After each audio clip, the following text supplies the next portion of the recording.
Back with Lucien and back with our friend Richard Bennett. And who else you got there, Richard?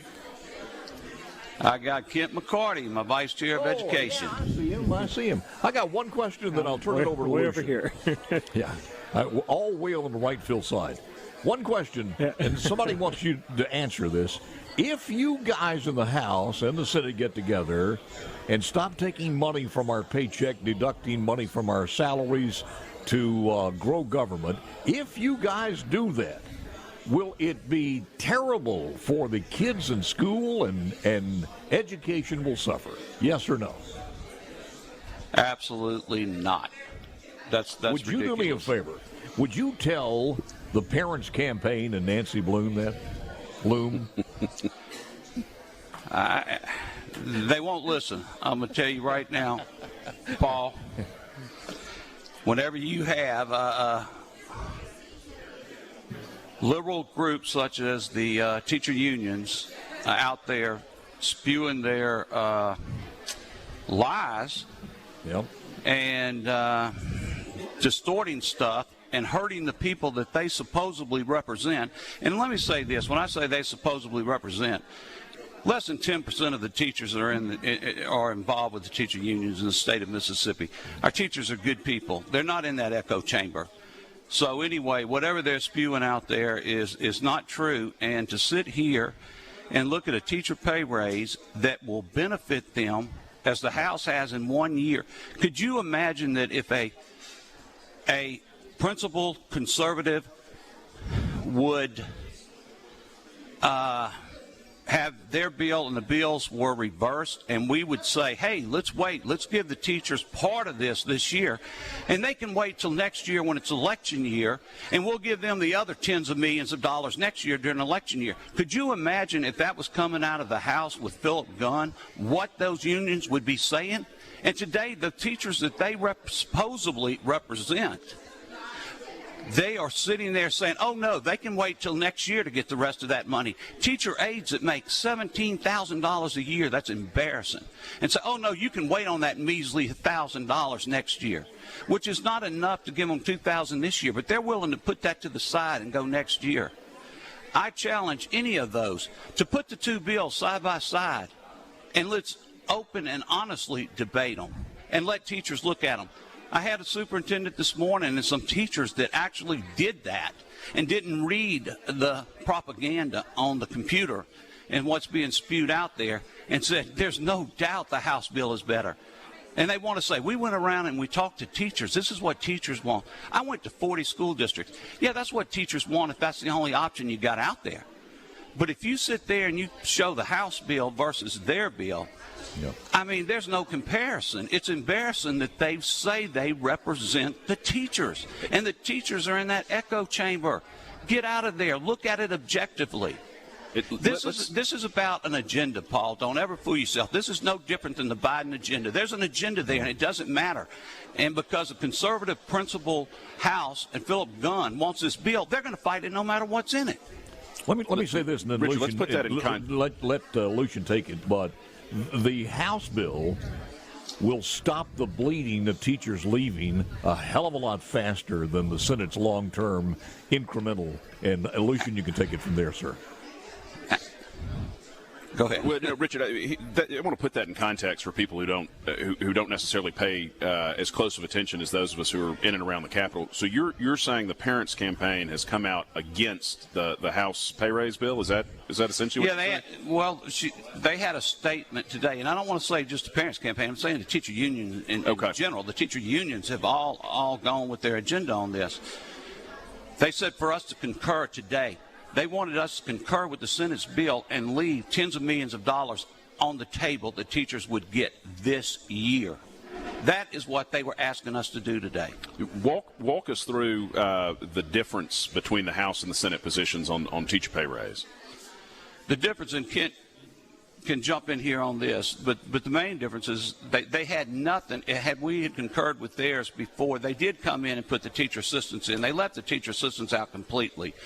And they put the $2,000 in, but they did it over 2 years. Ours would have gave the teacher assistants $2,000 this year. Next year, we would have worked to get them more money. Also, It's $210 million, Kent, is that right, in the bill? For us? For us. Yeah, so ours was right at 220 in 1 year for teachers and teachers assistants. And teachers assistants, yes. Right. And the Senate positions is what there? It is basically almost the same amount of money. Ours is a little more, but the same amount of money. But theirs is over a 2-year period. Ours is this year. When has teachers said, oh, just hold off? They've been told for years and years and years, wait till next year or wait till the following year. Now, all of a sudden, the unions are saying it's okay to wait till next year and not give it to the teachers this year. What is that about if there's not an agenda there? It doesn't even make sense. It doesn't make logic. It's silly that they're going to play these politics with teachers over an agenda.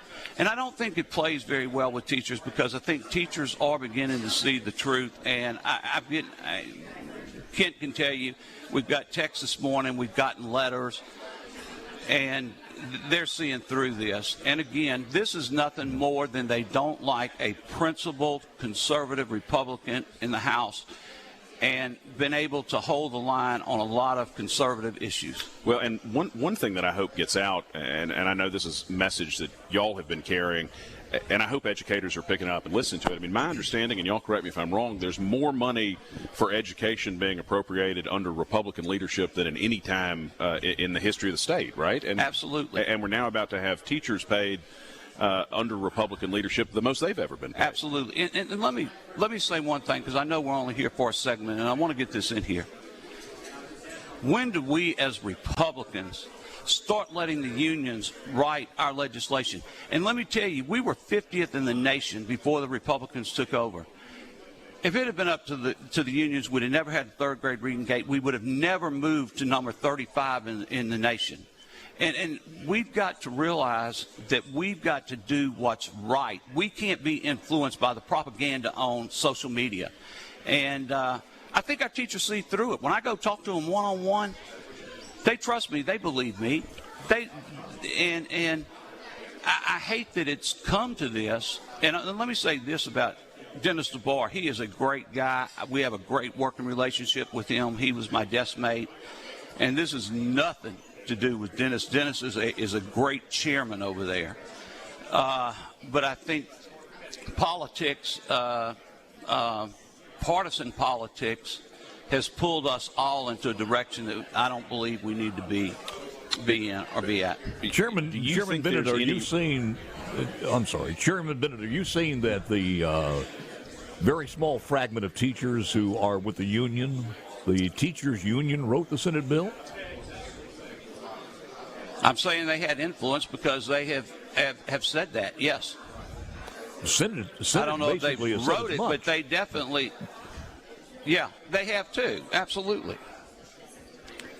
You were there, Richard, when y'all passed the 2013 Education Reform Act and put the third grade gate in, and it's been transformational. But you remember, like I do, the people saying this is going to be bad for children. Absolutely. And I was hearing it over and over in the echo chamber, too. They were telling me. And you hear it so much, people out there who don't pay close attention start believing it. And look what it has done. It has been transformational. It's unbelievable how it's changed it. But had we let those dictate what we were going to do instead of standing up, being strong, and making those hard decisions, we'd still be at number 50. Am I right? There was an effort to pause the third grade gate this year. There was some legislation that would have done that. There was. It came over from the Senate. I did not take it up, would not take it up. Let me tell you what that's about.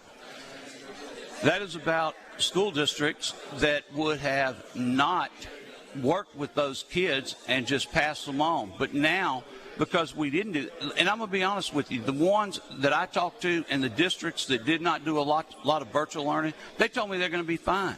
My districts told me on the coast they're going to be fine. Kent McCarty's mother is a principal down there. They took a lot of their ESSER money and started using it with these third graders and all to get them up to speed. That's what these other districts should have been doing. And yes, the union did talk to me about delaying that, and I'm not gonna. That's not fair to that student. That's easier for the teacher, but it's not fair to that student to pass them on to the fourth grade and they can't read. Man. We get him all riled up here, and the bumpers hit.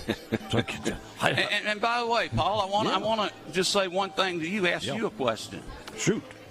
Are you represented by the Chicago teacher unions with this virtual thing you've been doing for a while here? Let me say this as far as the parent campaign, though, and I think this will resonate with you. Give me one thing they have done and started campaigning for to the general public that makes our school better, other than just using their lobbying for contracts, for the school administration, and for funding. They have done